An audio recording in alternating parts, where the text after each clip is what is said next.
आज की कहानी बहुत खास है। दोस्तों, ये कहानी है एक ऐसे इंसान की जिसने ऐसे भारत में जन्म लिया जहां समाज के उच्च वर्ग के लोग गरीब और दलित वर्ग पर भीषण अत्याचार और शोषण कर रहे थे। लेकिन समाज की इस घृणा, अपमान और तिरस्कार के बावजूद उन्होंने ऐसी शिक्षा हासिल की जिसकी बदौलत वो भारत के संविधान के निर्माता बन गए।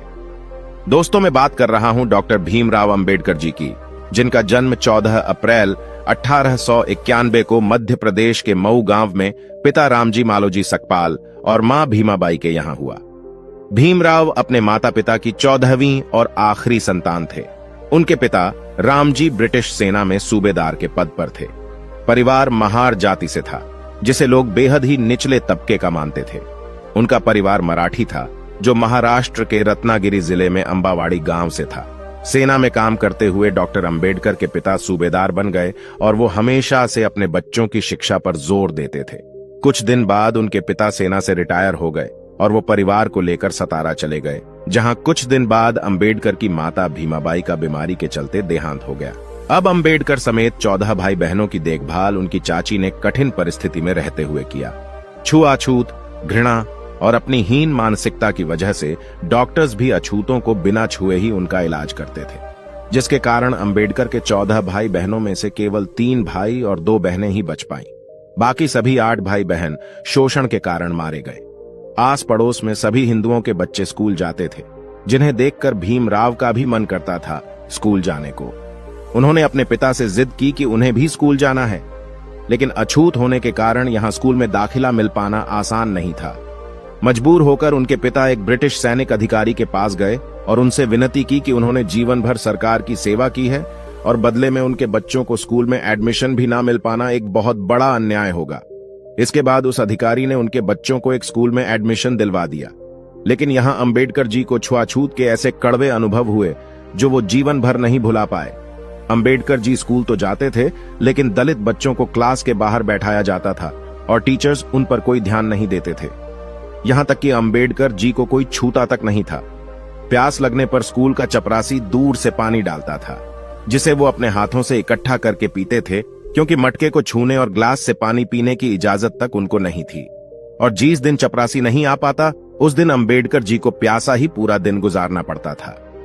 भीम स्कूल जाते समय पास के कुएं से पानी खींचकर पी लेते थे। कुछ ब्राह्मणों ने उन्हें ऐसा करते हुए देख लिया। फिर क्या था, एक दिन भीम को उसी कुएं पर पकड़ लिया गया और जूते चप्पलों से जमकर उनकी पिटाई की गई और इस शर्त पर छोड़ा गया कि वो फिर कभी उस कुएं का पानी नहीं पिएगा। और एक बार वो बाल कटवाने के लिए नाई के पास गए तो नाई को पता था कि वो महार जाति का है। वो उससे नफरत भरी आवाज में बोला, अरे अछूत, मैं तेरे बाल कैसे काट सकता हूं? भाग जा यहां से और फिर कभी मत आना। इन घटनाओं से भीम के स्वाभिमान को बहुत गहरी ठेस पहुंची। उनकी आंखें आंसुओं से भर गईं। नन्हे भीम के बाल घर पर ही उनकी बहन ने काटे। भीम बहुत ही स्वाभिमानी लड़का था और वो अपने पैरों पर खड़ा होना चाहता था ताकि परिवार की आर्थिक स्थिति में कुछ सुधार हो। भीम ने सुन रखा था कि सतारा जाने वाले लड़कों को बॉम्बे जाकर काम मिल जाता है, इसलिए उन्होंने तय किया कि वो बॉम्बे जाकर किसी मिल में काम करेगा। लेकिन बॉम्बे जाने के लिए उसके पास किराया नहीं था। भीम ने एक प्लान बनाया कि वो अपनी चाची के बटुए से पैसे चुराकर बॉम्बे चला जाएगा। भीम ने लगातार 3 रातों तक बटुए को चुराने की कोशिश की, जो उनकी चाची के कमर से बंधा हुआ था, लेकिन कोई सफलता उन्हें नहीं मिली। कहीं जाकर चौथी रात को वो बटुए को चुरा पाए, लेकिन उन्हें बड़ी निराशा हाथ लगी, क्योंकि उसमें केवल सिर्फ आधा आना ही था, जिससे वो बॉम्बे नहीं जा सकते थे। 4 रातों के इस एक्सपीरियंस ने भीम को अंदर तक हिलाकर रख दिया। इसके बाद उन्होंने एक नई योजना बनाई, जिसने उनके पूरे जीवन को बदल कर रख दिया। उन्होंने निश्चय किया कि वो पढ़ लिख कर अपने परिवार के लिए रोजगार प्राप्त करेंगे और अपने अंदर की सभी बुरी आदतों को छोड़ देंगे। किस्मत ने भी भीम का साथ दिया। उनकी सुविधा और पिता रिटायर होने के बाद नौकरी की तलाश में बॉम्बे जाकर बस गए और यही के मराठा स्कूल में उन्होंने भीम का एडमिशन करा दिया। यहां पर उन्होंने हॉर्वर्ड की इंग्लिश रीडर और बहुत सी अन्य किताबों अपने पिता की देखरेख में रहते हुए अध्ययन किया। अपनी पढ़ाई के अलावा वो बहुत सी और ग्रंथ और बुक्स पढ़ने लगे। उनकी इस आदत से उन्हें बुक्स कलेक्ट करके पढ़ने का शौक लग गया। उनके पिता पर उनका यह शौक काफी महंगा पड़ रहा था, लेकिन वह चाहते थे कि भीम पढ़ लिख कर बड़ा आदमी बने। उन्होंने कर्ज लेकर भीम को बॉम्बे के एल्फिंस्टन हाई स्कूल भेजा, लेकिन यहां भी छुआछूत ने उनका पीछा नहीं छोड़ा। एक बार टीचर ने भीम से बोर्ड पर एक मैथ्स का सवाल हल करने को कहा। जैसे ही भीम बोर्ड की तरफ बढ़ा, अगड़ी जाति के हिंदू बच्चे चिल्ला उठे, सर भीम अछूत है, उसे रुकिए। दरअसल बोर्ड के पास उन स्टूडेंट्स के लंच बॉक्स रखे हुए थे जो भीम की परछाई पड़ने से अपवित्र हो सकते थे। इस डर से सभी बच्चों ने अपने डब्बे वहां से फौरन उठा लिए। इन डब्बों की खट्टर खट्टर आवाज भीम के कानों से उसके दिल में उतर गई, जिसने उसे पूरी तरह से तोड़ दिया। हालांकि उन्होंने उस प्रश्न को सेकंड्स में हल कर दिया जो कोई नहीं कर पाया था, जिसे देखकर टीचर समेत सभी स्टूडेंट्स भौंचक्के रह गए थे। इसके बाद उन्होंने हाई स्कूल पास किया और 16 वर्ष की उम्र में उनका विवाह 9 वर्ष की रमाबाई के साथ कर दिया गया। कॉलेज की पढ़ाई के लिए उन्होंने एल्फिंस्टन कॉलेज में एडमिशन लिया।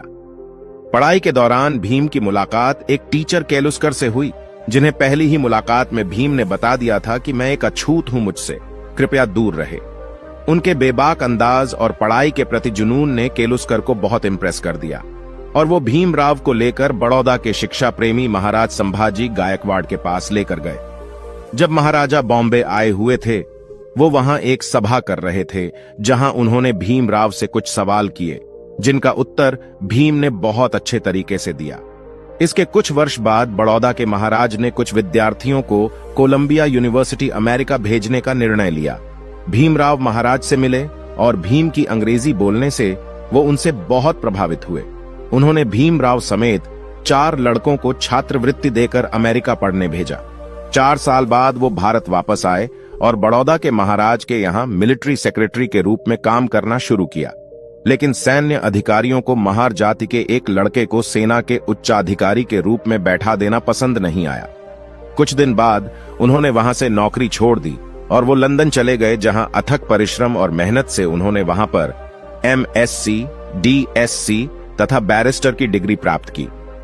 1923 में वो भारत वापस लौट आए और वकालत शुरू कर दी।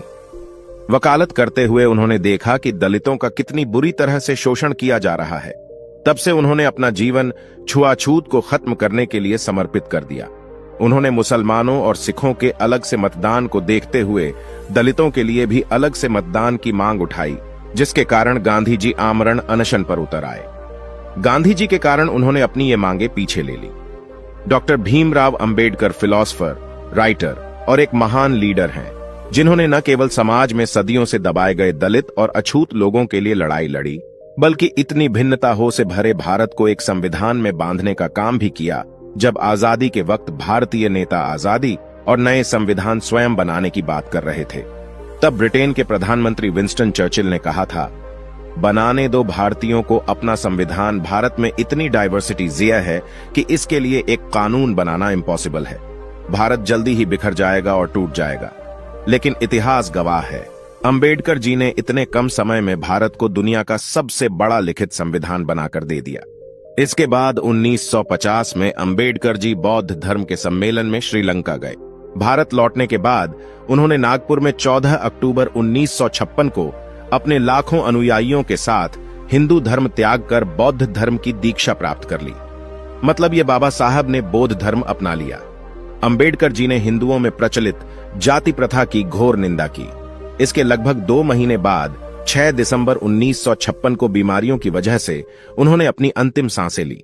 उनका अंतिम संस्कार बौद्ध धर्म के रीति अनुसार हुआ। दोस्तों, अंबेडकर जी की मौत के कई वर्षों तक कांग्रेस की सरकार रही, जिसके नेताओं ने जीते जी खुद ही को भारत रत्न तो घोषित कर दिया, लेकिन भारत मां के असली रत्न यानी डॉक्टर अंबेडकर जी को 1991 में वीपी सिंह की सरकार आने पर ही भारत रत्न मिल पाया। डॉक्टर अंबेडकर का कहना है, जीवन लंबा होने की बजाय महान होना चाहिए। मैं ऐसे धर्म को मानता हूं जो स्वतंत्रता, समानता और भाईचारा सिखाए। दोस्तों, ये वीडियो अंबेडकर जी को समाज और भारत के लिए किए गए कार्यों के लिए समर्पित है। कुछ मिनट में उनका पूरा जीवन बता पाना पॉसिबल तो नहीं है, लेकिन फिर भी मैंने ये कोशिश की है। दोस्तों, आज की वीडियो में बस इतना ही। इस चैनल पर सिर्फ बाबा साहेब के जीवन से जुड़ी छोटी बड़ी सभी जानकारी लेकर आते रहते हैं। यदि आप बाबा साहब को पसंद करते हो और इनके बारे में और अधिक जानना चाहते हैं, तो हमारे अंबेडकर साहेब जी यूट्यूब चैनल को सब्सक्राइब कर लें। वीडियो को पूरा देखने के लिए धन्यवाद।